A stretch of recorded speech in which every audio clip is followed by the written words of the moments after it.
You ever meet someone who takes a tiny bit of authority and turns it into a personal dictatorship? Well, imagine moving into a peaceful cul-de-sac full of retirees, only to be hunted by an HOA president who measures grass with a ruler, literally. But she didn't just threaten me, she was secretly running a whole illegal fine collection scheme behind everyone's back. So I did what any reasonable person would do. I gathered receipts and destroyed her entire little empire in front of the whole neighborhood. If you love justice being served piping hot, or you've ever dealt with an HOA tyrant, make sure you smash that a likey button. Hit subscribe so you never miss another revenge story, and drop a comment telling me your worst HOA experience. Alright, let's dive into this beautiful explosion of karma. When I first moved into the cul-de-sac last year, I honestly thought I had hit the jackpot. It was quiet, peaceful, and full of sweet older neighbors who baked bread, watered their flowers at dawn, and waved at everyone like it was a 1950s postcard. Then there was Linda. Linda was the HOA president. Think clipboard, sunglasses, sun hat, lips pursed so tightly they could slice a tomato. She walked around the neighborhood like she was patrolling a military base, except instead of weapons, she carried a ruler and a camera. I had heard whispers about her before I even unpacked. Keep your trash cans hidden. Linda notices everything. Don't let your grass get too long. Linda sends warnings. I once left a garden gnome out and she scolded me for disrupting the visual harmony. You get the idea. So when I put a simple wooden bench under the tree in my front yard, nothing flashy, nothing bright, I honestly thought nothing of it. It was small, rustic, and honestly pretty wholesome. Something out of a gardening magazine. 2 days later, I woke up to find a notice taped aggressively to my door. Not slipped in the mailbox. Not kindly placed. But taped like she wanted to make sure the glue ripped off paint when removed. The paper said, Notice EOFLAN. Unapproved structural addition. The $50 fine due immediately. My heart dropped for a moment. That weird mix of confusion and dread. You know that feeling when someone accuses you of something and you can't even tell whether you're supposed to be scared or just offended. I remember standing there in my pajamas thinking, a bench. Seriously. But I wasn't angry. Not yet. I was confused, so I emailed the HOA board asking for clarification. A few hours later, I got a reply. A very confused reply. They said they had no idea what I was talking about. They'd never seen this violation format. They didn't even know there were fines for unapproved benches. That's when the first red flag went up, but oh boy, more were coming. 2 days later, another notice. This time for failure to pay fine, another $50 added. The next day, a warning that repeated noncompliance may result in legal consequences. Legal consequences for a bench. And every single one of these notices was hand-delivered by Linda, shoved under my door like she wanted me to trip on them. I emailed the HOA again, this time with photos of the notices. Their reply was short. We did not authorize any of these. Please do not pay anything. That's when I realized something bigger was happening.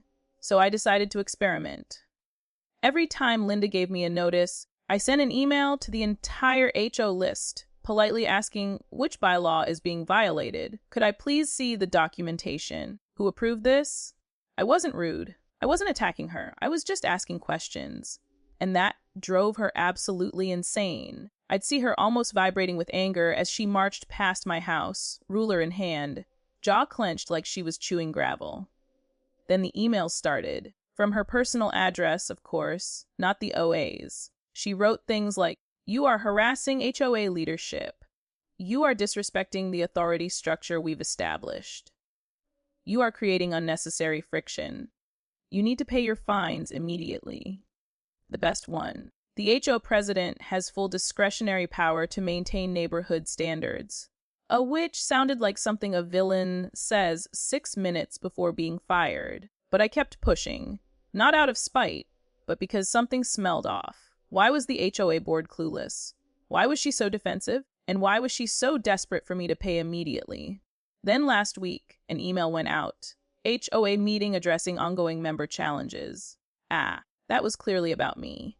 Or at least, that's what Linda thought it would be. So I showed up, not alone, but with a full folder containing every single notice she ever gave me. Organized, labeled, highlighted. And when I walked into that community room, my jaw actually dropped. Other neighbors were holding folders too, stacks of papers, printed emails, photos. Apparently, I wasn't the only one she'd been fining. The meeting started tense. Linda sat at the front like a queen on a plastic folding throne, chin high, acting like the victim of ongoing disruption to HOA procedures. She started rambling about how certain new residents were undermining her efforts, how people were causing drama, how she was just enforcing community standards.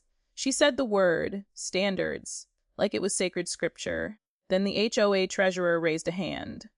"We've received reports of fines we did not authorize," he said calmly. "Multiple residents have brought documentation." Linda's face drained of color. He asked, "Linda, can you explain why these fines were issued without board approval?" She stammered something about delegated authority and administrative compensation. Administrative compensation? Is that what she called pocketing cash? And then the floodgates opened. One by one, neighbors stood up. Quiet retirees, soft-spoken people, folks who would never normally start conflict. They brought forward notices Linda had issued, some for garden clutter, some for non-regulation lawn decor. One poor old man was fined a $75 because his grandson had left a toy truck in the yard overnight. Every story made her shrink further into her chair. And then it was my turn. I walked up, set my thick folder on the table, and said, "These are all the notices Linda gave me." None were authorized by the board. And when I asked for clarification, she emailed me directly and accused me of harassment. The room went silent. The HOA president next to her let out a slow breath, like he'd been holding it for months. And then, the moment of poetic justice, the board voted, on the spot, unanimously. Linda was removed from her position immediately. She tried arguing. She tried guilt tripping. She tried playing the victim. But the damage was done. Her little empire, her fake fines, her personal power trip, all came crashing down in front of everyone she'd been terrorizing. She stormed out of the meeting in tears and anger, muttering about ungrateful residents and people who don't respect leadership.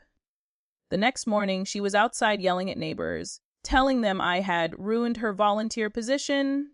She acted like I had taken away her crown. A few older neighbors said I stirred up drama.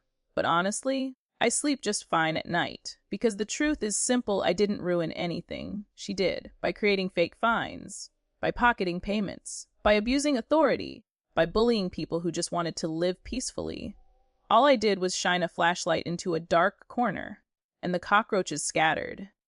At the end of the day, justice doesn't always come with fireworks.